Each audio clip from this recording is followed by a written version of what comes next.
এই হলো deadline communications private limited. আপনারা দেখছেন এক্সপ্রেস নিউজ, খবর নেয়, খবর দেয়।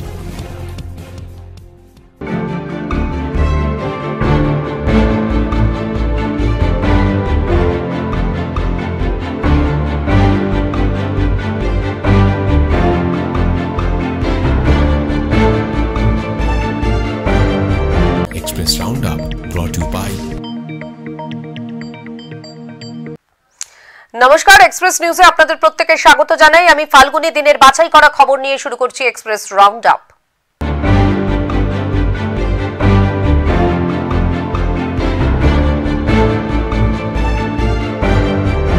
21 থেকে 23 মার্চ পর্যন্ত সরকারি উদ্যোগে আসানসোলের রবীন্দ্র ভবনে অনুষ্ঠিত হতে চলেছে ছোটদের ছায়াছবির অনুষ্ঠান। কিন্তু এই অনুষ্ঠানের আমন্ত্রণ পত্রে নাম নেই আসানসোল পুর নিগমের মেয়র বিধান উপাধ্যায়ের।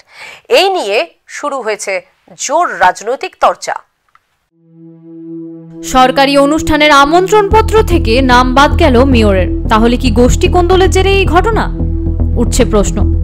আগামী 21 থেকে 23 মার্চ পর্যন্ত সরকারি উদ্যোগে আসানসোল রবীন্দ্র ভবনে অনুষ্ঠিত হতে চলেছে ছোটদের ছায়াছবি অনুষ্ঠান।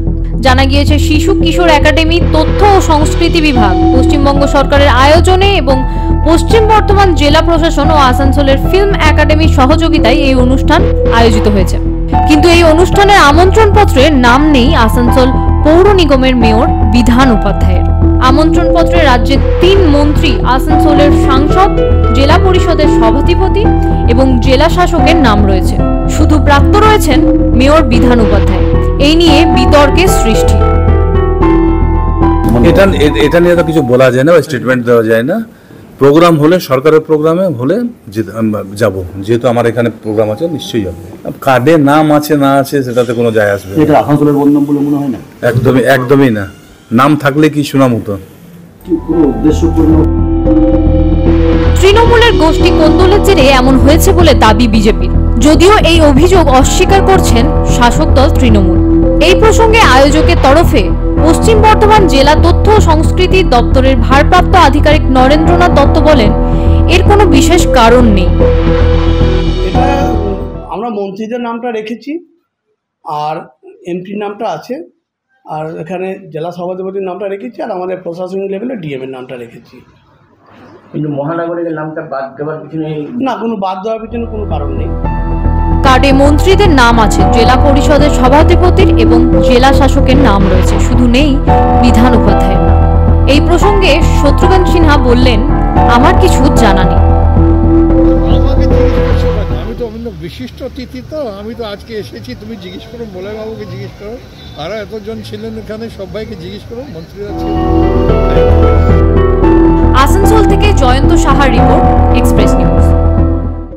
সরকারি জমি খালি করার নির্দেশ। দুর্গাপুরের ডিটিপিএস এলাকায় ডিভিসির জমি খালি করার নির্দেশ দেয় কারখানা কর্তৃপক্ষ, কিন্তু পুনর্বাসন ছাড়া জায়গা ছাড়তে নারাজ এলাকাবাসী।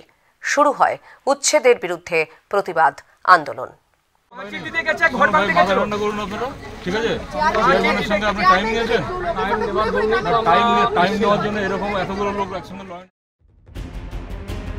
দুর্গাপুরের মায়াবাজারে ডিভিসি 1966-তে ডিটিপিএস গড়ে তোলে। প্রায় বছর 3 ধরে উৎপাদনহীন হয়ে পড়ে রয়েছে ডিভিসির কারখানা। সম্প্রতি ডিভিসি নতুন 800 মেগাওয়াটের একটি ইউনিট গড়ার প্রক্রিয়া শুরু করেছে। সেজন্য মায়াবাজার ডিটিপিএস কলোনি সংলগ্ন এলাকার দখলদারদের এলাকা ফাঁকা করার নোটিশ দিয়েছে ডিভিসি কর্তৃপক্ষ। কিন্তু এই এলাকায় বিগত 50 থেকে 60 বছর ধরে 637টি ঘরে প্রায় 5000-এরও বেশি লোক বসবাস করেন। তাদের দাবি, এতদিন পর উচ্ছেদ হলে তারা কোথায় যাবেন? ওঠে পুনর্বাসনের দাবি। প্রতিবাদে সেই সব বাসিন্দারা দুর্গাপুর ভূমি উচ্ছেদ প্রতিরক্ষা কমিটি গড়ে তুলে পুনর্বাসনের দাবি নিয়ে আন্দোলন শুরু করেছে। 2022 সালে প্রথম এলাকাবাসীকে জায়গা ছেড়ে দেওয়ার নোটিশ দেয় ডিভিসি। তখন থেকেই পুনর্বাসনের দাবি তোলে দুর্গাপুর ভূমি উচ্ছেদ প্রতিরক্ষা কমিটি। চলে লাগাতার আন্দোলন। 27 দিন অনশন করে এলাকার মানুষ। প্রতিবাদ করায় বিক্ষোভের নেতৃত্ব দেওয়া অরিন্দম নায়ককে মারধরেরও অভিযোগ ওঠে এলাকারই তৃণমূল আশ্রিত কিছু দুষ্কৃতীদের বিরুদ্ধে। অভিযোগ, বর্তমানে প্রতিবাদ করতে গিয়ে রাস্তায় নেমেছে মহিলা থেকে কিশোর শিশুরাও, আর সেই প্রতিবাদে গিয়েই আক্রান্ত হয়েছে মহিলারাও, এমনটাই অভিযোগ। ইতিমধ্যে সীমানা পাঁচিল দেওয়ার সময় একাধিকবার কাজ বন্ধ করে দেওয়ার অভিযোগ উঠেছে তাদের বিরুদ্ধে। মহকুমা শাসকের দপ্তরের সামনে বিক্ষোভ দেখিয়ে স্মারকলিপি জমা দেয় তারা। বিভিন্ন রাজনৈতিক দল ও আন্দোলনকারীদের দাবিকে সমর্থন জানিয়ে পাশে থাকার বার্তা দিয়েছে। তোমরা ছেড়ে দাও। আজ এখানে 50 বছর 60 বছর ধরে যে সমস্ত বস্তিবাসী আছে তারা যাবে কোথায়? তাদের প্রত্যেকটা বাড়ির লোক আপনাদের মতন ডিবিসি অফিসারদের বাড়িতে আর ডিবিসি যারা কাজ করেন সেই সাহেব বাবুদের বাড়িতে বাসন মেজে রান্না করে তারা খায়। আজকে তারা যাবে কোথায়? যেদিন আজ থেকে 20 বছর 30 বছর আগে কারবার। এদিকে চলছে পাঁচিল গড়ার কাজ। অভিযোগ, ওই বস্তি এলাকাকে কেন্দ্র করে আশেপাশে প্রায় 5টি গ্রামের বাসিন্দাদের একাংশ মুনাফার লোভে ডিবিসি কর্তৃপক্ষকে মদত দিচ্ছে এবং বস্তি উচ্ছেদের চেষ্টা চালাচ্ছে বলে অভিযোগ করছেন ভূমি উচ্ছেদ প্রতিরক্ষা কমিটির নেতা অরিন্দম নায়েক। इस सिस्टम को चेंज करिए और ये जो डीबीसी प्लांट होने वाला है भगवान करके हो, हम लोग भी चाहते हो, और होने का पहले जितना बस्ती है जितना गरीब आदमी है सबको घर दो, उसके बाद प्लांट बनाओ। और डीबीसी में जितना पॉल्यूशन होता है ये पॉल्यूशन हर घर खाता है, जैसे गांव लोग खाता है, कॉलोनी लोग खाता है, और सब बस्ती का आदमी भी खाता है।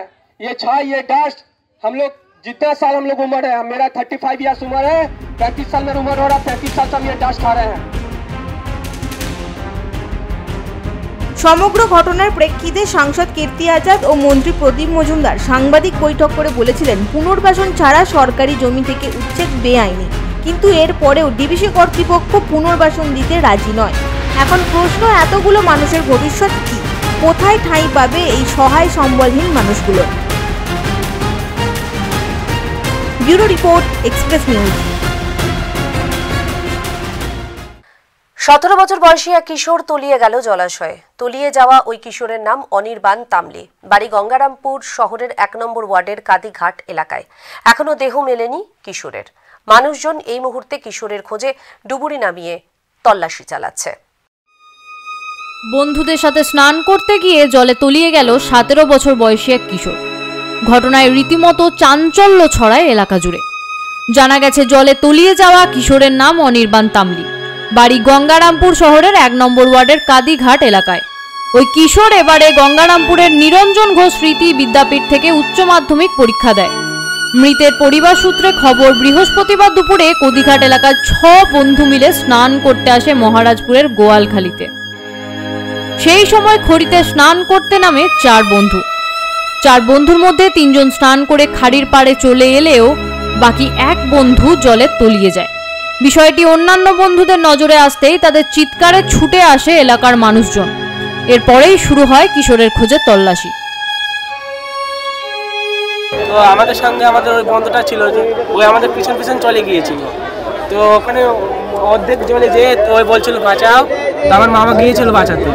তো মানে আমার মামাকে ধরেছিল, তো মামাকে ছাড়িয়ে বললাম মামা তুমি যাও, আমি ওকে নিয়ে আসছি। তো আমি বললাম আমাকে ধর, আমি তোকে নিয়ে যাচ্ছি ডাঙাতে নিয়ে আসছি। তো ওই আমাকে ধরে আমাকে জড়িয়ে ধরেছে, আমি তো সাঁতার কাটতে পারছি না তখন আমি ওকে ছাড়িয়ে তাও ওর হাতটা ধরে নিয়ে আসতে চাচ্ছিলাম, ওর হাতটা মচকে দিয়েছে। তখন আমি ওর হাতে খালি কামড় মেরেছিলাম, তো আমার হাতটা ছেড়ে দিয়েছিল। তারপরে মানে ওখানে মানে ঝটপট করছিল, আমি এখানে সাঁতার কেটে চলে এসে অজ্ঞান হয়ে গিয়েছি। এদিকে ঘটনার খবর পেয়ে ঘটনাস্থলে পৌঁছায় গঙ্গারামপুর থানার আইসি সহ বিশাল পুলিশ বাহিনী। এদিন এমন ঘটনায় রীতিমতো চাঞ্চল্য ছড়ায় এলাকায়।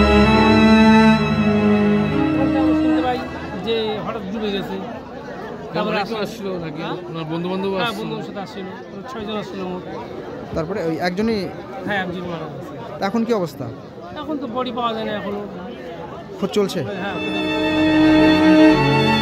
বিপর্যয় মোকাবেলা দপ্তরের কর্মীরা ঘটনাস্থলে পৌঁছাতে দেরি করায় পুলিশ প্রশাসনকে ঘিরে বিক্ষোভ দেখায় স্থানীয় মানুষজন। এই মুহূর্তে কিশোরের খোঁজে ডুবুরি নামিয়ে চলছে তল্লাশি। Bureau report, express news.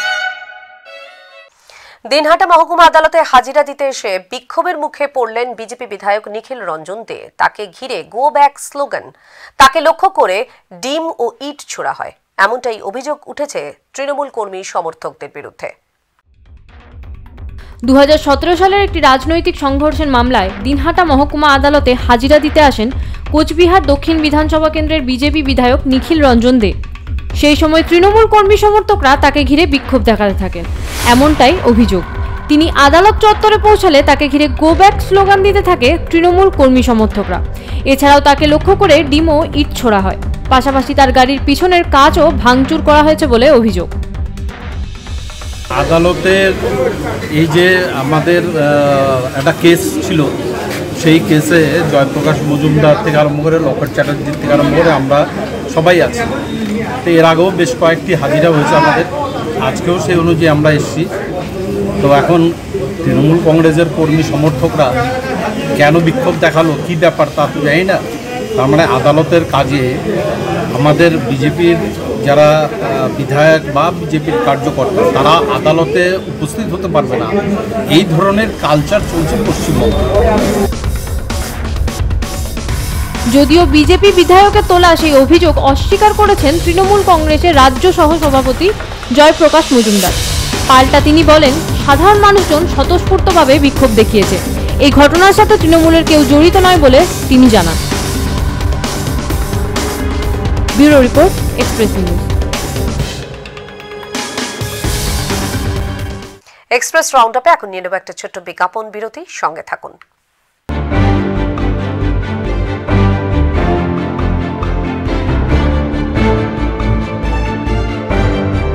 Health world হাসপাতাল গ্রুপ নিয়ে এলো অত্যাধুনিক রোবোটিক সার্জারি। কলকাতার বাইরে পশ্চিমবঙ্গে এই প্রথম। গলা, হার্ট, পেটের সমস্যা, স্ত্রীরোগ সমস্যা, মূত্রনালীর সমস্যা, সব ক্ষেত্রেই রোবোটিক সার্জারির সুবিধা উপলব্ধ হবে। হেলথ ওয়ার্ল্ড চিকিৎসা ক্ষেত্রে সব সময় এক ধাপ এগিয়ে। আমাদের ঠিকানা সৃষ্টিনগর, কর্ণাপুর, আসানসোল, ওয়েস্ট বেঙ্গল 713305। ফিরে এলাম বিজ্ঞাপন বিরতির পর। আপনারা দেখছেন এক্সপ্রেস রাউন্ডআপ।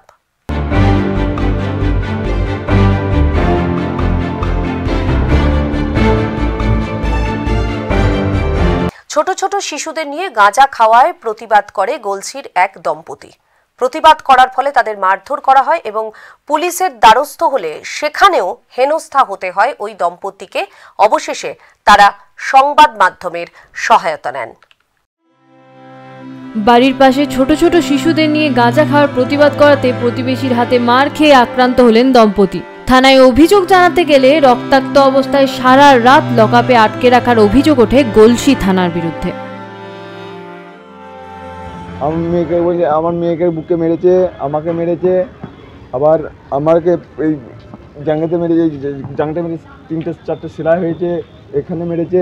কে মেরেছে? ওই ওনার ছেলে, রহমত আলীর ছেলে। ব্লিডিং হচ্ছে, আমাকে লকআপে ভরেছে। যে মেরেছে তাকে ছেড়ে দিলে। যে পুলিশের থানায় যে আমার এই হাতে মুছুচ্ছে এম করে, তোর পয়সা আছে, টাকা আছে, লড়তে পারবি এদের সাথে, এম করে আমাকে বলছে। এক ভদ্র বয়স্ক লোক 12-11 বছরকার বাচ্চাদেরকে নিয়ে গাঁজা খায়, দিয়ে গাঁজা খাওয়ার কথা বলতে যেয়ে আমার স্বামীকে আহত করেছে। আমরা গলসি থানায় গেছি, গলসি থানা অফিসার কোনো কথা নিল না। যে মেরেছে সে আগে গেছে বলে তার কেসটা আগে ধরলো। আমার মানে কোনো সিদ্ধান্তটাই জানতে চাইলো না যে কি হয়েছে, কেন এসছেন, কি গেলাম জ্বর মাত্রই আমার স্বামীকে লকআপে ভর দিল। ওই আহত অবস্থায় গিয়েছে, সারা রাত ব্লাড ভেঙেছে থানার মধ্যে। থানার অফিসার একটু চিকিৎসাও করে নাই, কিচ্ছু করে নাই। ওই অবস্থায় সারা রাত থেকেছে। প্রতিকার পেতে অবশেষে সংবাদ মাধ্যমের কাছে দ্বারস্থ হলেন দম্পতি। ঘটনাটি ঘটেছে পূর্ব বর্ধমানের গলসি থানা এলাকায়। পূর্ব বর্ধমান থেকে সঞ্জিত পুরীর রিপোর্ট, এক্সপ্রেস নিউজ। বারুইপুরের অশান্তির আঁচ জেলায় জেলায়। বিরোধী দলনেতা শুভেন্দু অধিকারীর উপর হামলার অভিযোগ তোলে বিজেপি। এরপরই বিজেপির মিছিল ও পাল্টা তৃণমূলের কর্মসূচিকে কেন্দ্র করে রণক্ষেত্রের চেহারা নেয় গোটা এলাকা। কর্মসূচি না করেই ফিরে যান বিরোধী দলনেতা। সেই ঘটনার প্রতিবাদেই জেলায় জেলায় বিজেপি কর্মী সমর্থকদের বিক্ষোভ সূচি।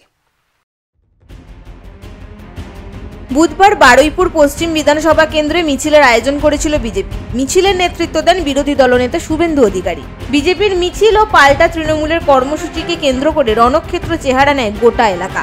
শুভেন্দু অধিকারীর গাড়ি লক্ষ্য করে হামলা চালানো হয় বলেও বিজেপির অভিযোগ। বুধবারের ঘটনার প্রতিবাদে বৃহস্পতিবার জেলায় জেলায় প্রতিবাদ কর্মসূচির আয়োজন করে বিজেপি।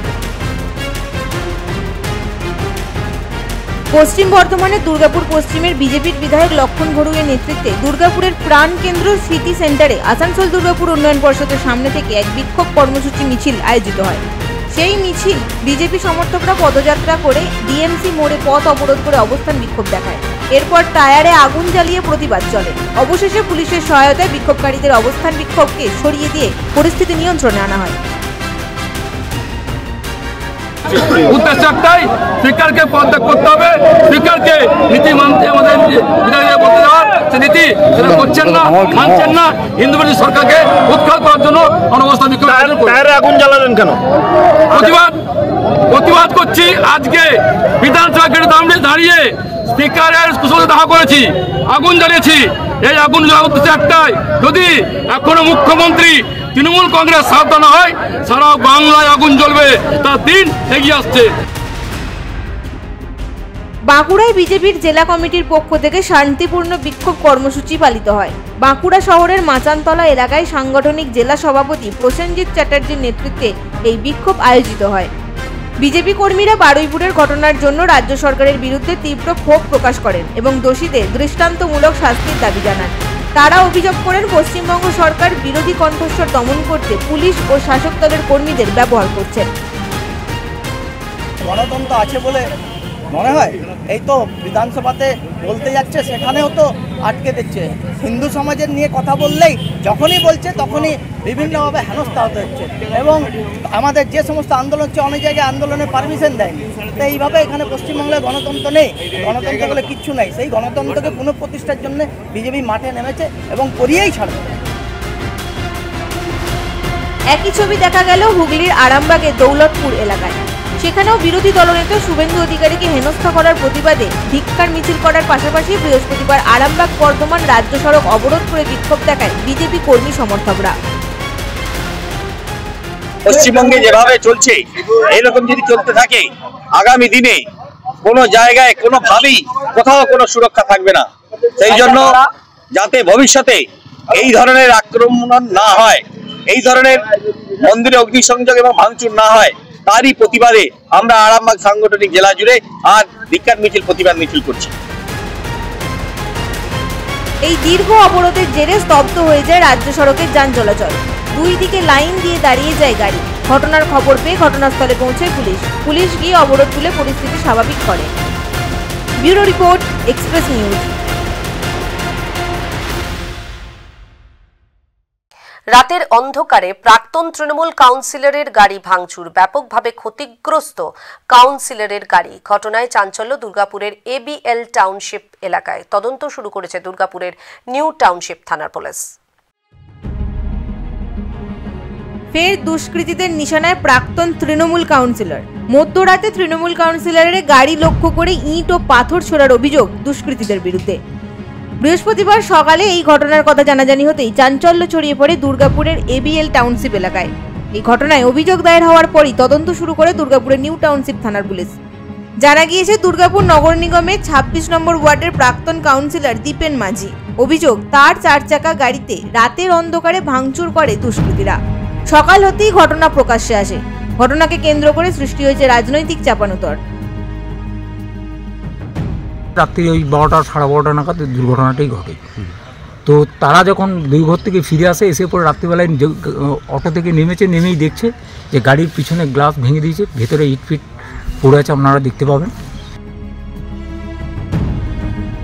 দেখা যায় গাড়ির কাঁচ ভেঙে এবং গাড়ির ভিতরে ইট পড়ে রয়েছে। পাশাপাশি গাড়ির বেশ কিছু অংশ একেবারেই ভেঙে ফেলেছে দুষ্কৃতীরা। দুর্গাপুরের নিউ টাউনশিপ থানার অন্তর্গত এবিএল টাউনশিপের এই ঘটনায় থানায় লিখিত অভিযোগ দায়ের করেন প্রাক্তন কাউন্সিলর। ভোটের আগে অশান্তি তৈরি করতেই এমন ভাঙচুরের অভিযোগ প্রাক্তন তৃণমূল কাউন্সিলর দীপেন মাঝি। সামনে ইলেকশন আছে, হয়তো জায়গাটা পরিবেশটাকে অশান্ত করতে চাইছে। আমি এনটিএস থানার কাছে লিখিত আকারে কমপ্লেন করেছি। তারাও সেদিন কালকে এসেছিল, এসে তারা ফিজিক্যালি ইনভেস্টিগেশন করে গেছে। হ্যাঁ, এবং পুলিশ তার তদন্ত করছে। ম্যানেজমেন্টকেও জানিয়েছি, ম্যানেজমেন্টকেও চিঠি দিয়েছি। হ্যাঁ, ওনারা ওনাদের দিক থেকে এই জিনিসটা দেখছেন। আমি চাই এর খুব তাড়াতাড়ি শুরু হবে। ঘটনার জেরে ব্যাপক উত্তেজনা শিল্পনগরীতে। ঘটনার তদন্ত শুরু করেছে নিউ টাউনশিপ থানার police. Bureau report, express news. Express round up এখনকার মতো এ পর্যন্তই। চোখ রাখুন এক্সপ্রেস নিউজে। এক্সপ্রেস নিউজ খবর নেয়, খবর দেয়।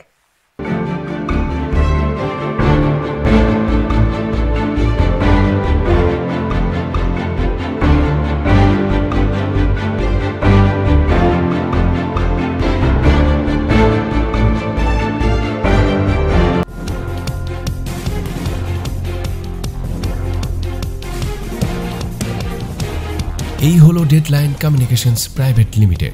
আপনারা দেখছেন এক্সপ্রেস নিউজ, খবর নেয়, খবর দেয়।